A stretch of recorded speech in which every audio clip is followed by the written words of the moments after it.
ভিডিঅ'টো চোৱাৰ আগতে হেডফোনডাল ব্যৱহাৰ কৰিলে। প্ৰথম প্ৰশ্নটো হ'ল ল'ৰাবোৰৰ ছোৱালীৰ প্ৰতি কোনটো অংগত বেছি চকু যায়? ইয়াৰ উত্তৰটো হ'ল ল'ৰাবোৰৰ ছোৱালীৰ প্ৰতি স্তন দুটাত বেছি চকু যায়।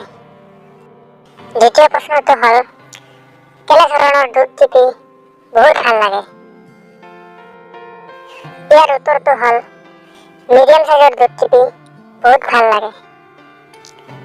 তৃতীয় প্ৰশ্নটো হ'ল ছোৱালীবিলাকে বাথৰুমত কেনেকৈ গা ধুৱে? ইয়াৰ উত্তৰটো হ'ল ছোৱালীবিলাকে বাথৰুমত উলংগ হৈ গা ধুৱে।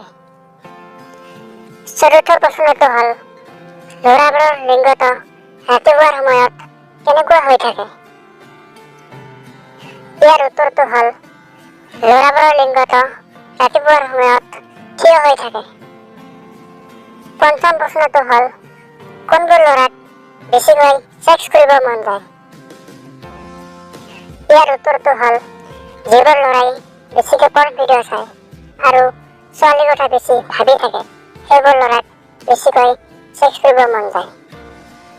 ষষ্ঠ প্ৰশ্নটো হ'ল বিবাহ নকৰা ল'ৰাবোৰে বেছি উত্তেজনা হ'লে কি কৰে?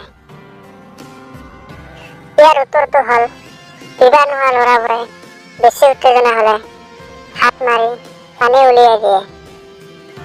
সপ্তম প্ৰশ্নটো হ'ল শকত ছোৱালীবিলাকক কেনেকৈ চুলিলে ভাল লাগে? ইয়াৰ উত্তৰটো হ'ল শকত ছোৱালীবিলাকক থিয় কৰাই পিছলেদি চুলিলে বহুত ভাল লাগে। অষ্টম প্ৰশ্নটো হ'ল শকত ছোৱালীৰ দুধবিলাক কিয় নৰম হয়?